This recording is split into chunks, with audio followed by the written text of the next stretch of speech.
Price Lord. இயேசு கிறிஸ்துவ நாமத்துக்கு ஸ்தோத்திரம் உண்டாவதாக. இன்னைக்கான தேவ வார்த்தை ஏசாயா 60வது அதிகாரம் 3வது வசனத்தை நீங்கள் படிங்க. உன் வெளிச்சத்தினிடத்திற்கும் ஜாதிகளையும் உதைக்கின்ற உன் ஒளியினிடத்திற்கும் ராஜ்யங்களும் நடந்து வருவார்கள் அப்படின்னு சொல்லி நம்ம ஏசாயாவில் நம்ம பார்க்குறோம். தேவஜனமே, வெளிச்சத்தின் பிள்ளைங்களாக நம்ம இருக்கணும். இருள் இருக்கிற இடத்துல வெளிச்சம் வரும்போது இருள் ஓடி போகும். அதே போல் தான் இருளாக இருக்கிற நம்மளுக்கு வெளிச்சம் வரும்போது அந்த இருள் ஓடி போகிறது போல் தேவன் நம்ம உள்ளத்தில் வரும்போது, தேவன் உங்கள் உள்ளத்தில் வாசம் பண்ணும்போது உங்களுக்கு இருக்கிற அந்த இருளெல்லாம் நீங்கி போயிடும் அப்படின்னு சொல்லி நம்ம இந்த வசனம் மூலமாக நம்ம தெரிந்து கொள்ளுகிறோம்.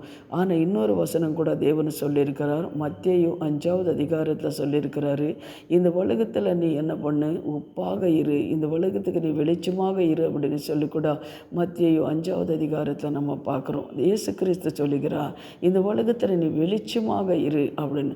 அந்த வெளிச்சம் வரும்போது இருள் ஓடி போகும் அப்படின்னு சொல்லி நம்மளுக்கு எல்லாருக்கும் தெரியும். அதே போல் இருளில் இருக்கிறீங்களா? ஆனால் தேவனுக்கிட்டே கேளுங்க, ஆண்டவரே நான் வெளிச்சத்துக்கு வரணும், நான் என்ன செய்யணும் ஆண்டவரே, இருளில் நான் வாழ்ந்து கொண்டிருக்கிறேன் ஆண்டவரே, என்னால் எழும்ப முடியல, என்னால் ஜெபிக்க முடியல, என்னால் வேதத்தை வாசிக்க முடியல, தேவனுக்காக நான் வாழ முடியல, தேவனே உங்கள் கற்பனைப்படி நான் நடக்க முடியல, நான் என்ன செய்யணும் ஆண்டவரே, இந்த இருள் என்னை விட்டு வெளுகணும் ஆண்டவரே அப்படின்னு சொல்லி ஜெபம் பண்ணுங்க. அதே 60வது அதிகாரம் பாருங்கள், ஏசாயா 60:1 சொல்கிறார் பாருங்கள், எழும்பி பிரகாசி, உன் ஒளி வந்தது, கர்த்தருடைய மகிமையை உண்மையிலே உதிக்கும் அப்படின்னு சொல்லி ஆண்டவர் சொல்கிறார். அப்போ இது எழும்பி பிரகாசிக்கும் போது அவரோட ஒளி உங்கள் மேலே உதிக்குது அப்படின்னு சொல்லி நம்ம பார்க்குறோம். ஒரு இருளான ஒரு இடத்துக்கு நம்ம போகும்போது அந்த இருளெல்லாம் ஒன்றும் நம்மளுக்கு தெரியாது. நம்ம கண்ணுகளெல்லாம் என்னென்னா கண் மூடிட்டு போகிற மாதிரி தான் இருக்கும்.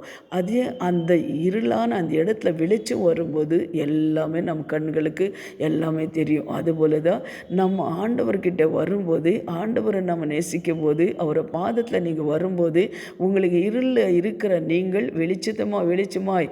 வெளிச்சம் ஆவீர்கள் என்று நான் விசுவாசிக்கிறேன். அதுபோல் நீங்கள் தேவனுக்கிட்டே கேளுங்க, அவர் உங்களை வெளிச்சத்தின் புள்ளிங்களாக இந்த உலகத்தில் தேவன் என்ன பண்ணுறாரு, உங்களை ஆசீர்வதிக்கிற தேவன், உலகம் எங்கே உங்களை கொண்டு போகிற தேவனாக இருக்கிறார். நம்ம ஜெபிக்கலாம்.